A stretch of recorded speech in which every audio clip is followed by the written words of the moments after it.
O uso do recurso de tabulações e a inserção de glifos, símbolos no documento, às vezes não é muito explorado e eu acho importante de ser explorado, pois você vai ver que na aplicação prática pode ser muito necessário a gente trabalhar com tabulações e glifos. Então vamos aprender como que funciona isso aí. Bom, vamos falar sobre duas opções relacionadas a texto que talvez você desconheça, que é como que funciona o trabalho com glifos e com tabulações aqui no Illustrator, né? Então a gente já falou a respeito do painel caractere, do painel parágrafo, né? Vimos como funciona isso aqui. Agora vamos fazer aqui então uma nova caixa de texto. E, primeiramente, glifos. Glifo é como o Illustrator chama o famoso inserir símbolo, por exemplo, do Word, né? Então, eu venho aqui no menu tipo glifos, ele abre para mim esse painel. A gente pode escolher aqui uma fonte que seja mais voltada para símbolos, né? Tem uma bem famosa e conhecida aí, até para a gente poder inserir ícones e coisas assim, que se chama Awesome. Essa aqui, Font Awesome. Ela traz vários símbolos interessantes, inclusive símbolos de redes sociais, de marcas e tudo. Então, é praticamente um pacote de ícones, só que, na verdade, é uma fonte, né? Fonte Awesome, que dá para baixar e instalar aí gratuitamente, né? Então, você pode escolher um símbolo e dar 2 cliques, e ele insere lá. Tá? Isso aqui vai ser tratado como um caractere, ou seja, você pode mudar a cor dele como você mudaria a cor de uma letra, você pode aumentar o tamanho dele como você aumentaria o tamanho de uma letra. Tá? Ele pro Illustrator ele é um caractere. Tem também outras fontes de símbolo que você pode baixar na internet, ou até algumas do Windows, como as famosas Wingdings, WebDings, Wingdings 2, 3, então tem algumas fontes de símbolos que já vêm, né? São formadas basicamente por isso, é para isso que essas fontes servem, se você já se perguntou, para justamente utilizar numa opção de inserir símbolo, né? Então, se precisar de um ícone, de algo do tipo, você pode utilizar glifos, né, e daí baixar, instalar outras fontes de símbolos, ou então utilizar essas que já vêm aqui com o software, né? Muito bem, então esse é o glifos para inserir símbolos. Agora vamos falar a respeito de uma outra opção, que são as tabulações. Eu já cheguei a utilizar, principalmente se a gente quer, digamos, um cardápio, algo que vai ter que distribuir o conteúdo, falando assim, tal produto custa tanto, né? Mas esse custa tanto um espaço depois. Então, para alinhar isso certinho e tudo, você vai precisar utilizar tabulações. Então, vamos lá. Eu vou fazer aqui um exemplo assim, ó. Vamos dizer que a gente tem aqui sabores.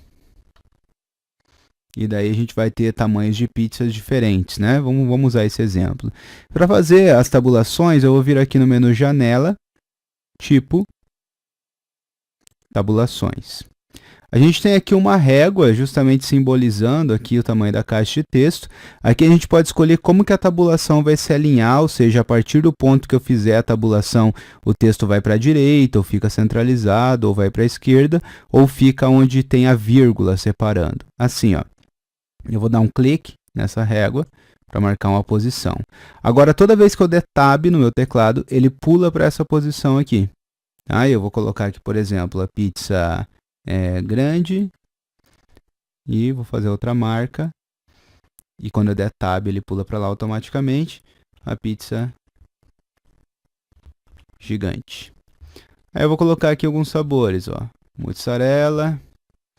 Agora eu quero que venha um pontinho, pontinho, pontinho até chegar lá. Então eu vou marcar aqui essa minha tabulação e vou colocar aqui em guia, ponto. Agora quando eu der Tab,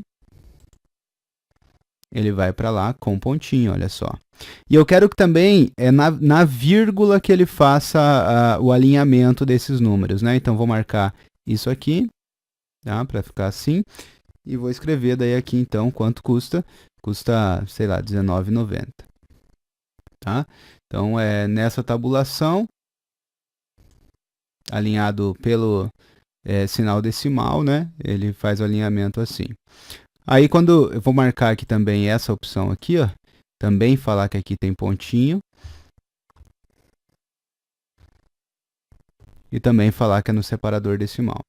Agora, quando eu der Tab, ele faz, e a grande é 25,90.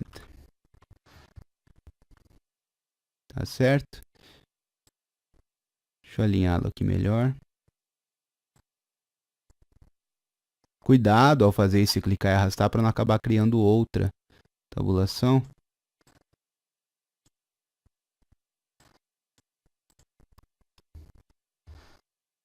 Pronto. Agora eu vou dar Enter e eu posso continuar aqui, ó. 4 queijos, Tab. Ele já faz lá, ó. 16,90. Tá vendo que ficou na vírgula aqui a separação entre eles, né? Tab de novo.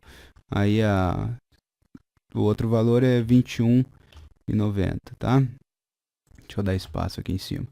Então, assim a gente consegue fazer com que o objeto fique dando esses pontinhos, se alinhando, né, fazendo a marca aqui na régua. Se quiser deletar marcas dessa, é só clicar nela e arrastar para fora assim. Se ele perder a tabulação, você seleciona ela.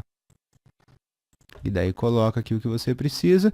Então é bem prático, bem bacana, bem dinâmico para você fazer. Só para fechar a aula, uma última coisa aqui sobre isso. Se eu quiser alterar o valor de caixa alta ou não, assim, do texto, a gente tem aqui a opção menu tipo, alterar caixa alta e baixa. A gente pode pedir tudo em maiúscula, ou tudo em minúscula, ou somente a primeira letra. Aqui, ó, primeira letra de cada palavra em maiúscula, a primeira letra de cada sentença em maiúscula, né? Ele vai realmente detectar onde tem ponto final e tudo, e fazer as maiúsculas bem certinho para você, se você escolher aquele da sentença, por exemplo, né? Bom, então assim a gente pode ir ajustando nossas tabulações, os nossos glifos, nossa distribuição aí dos caracteres, para fazer com que o texto fique realmente mais fluido e que otimize muito mais o nosso trabalho, né? Se a gente utilizar esses recursos. Lembrando, a respeito daquele glifos, que você pode usar aquele conhecimento da aula anterior, que é converter ele, né, de forma simplificada, aqui no menu tipo criar contornos, e daí ele realmente fica um símbolo mais puro.